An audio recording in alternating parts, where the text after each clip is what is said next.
Today's question comes from San Francisco, California. Dan asks, in the 2009 rel canonical video, you suggest using rel canonical when we can't use a 301 redirect. But 301s hurt performance. They require browsers to make an extra round trip to my server. Shouldn't I use rel canonical everywhere instead of 301s? Well, you are the master of your domain, so you can choose whether you use a 301 or whether you use rel canonical. That's your call.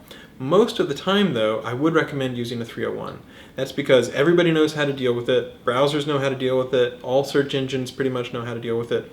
If there's some new little startup, they might not know how to deal with rel canonical if they're doing their own search engine, for example.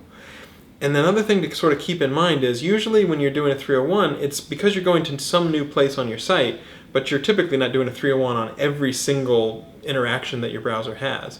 Normally it'll be your browser lands somewhere, you do a 301 to the new location, and then that functionality just continues just fine.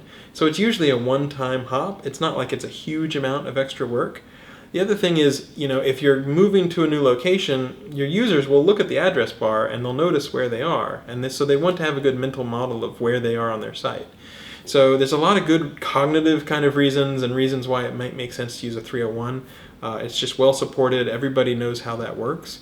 So all other things being equal, I sort of recommend a 301 unless you really can't get around to, maybe you don't have access to the web server or something like that, and then it's totally fine to use a rel canonical.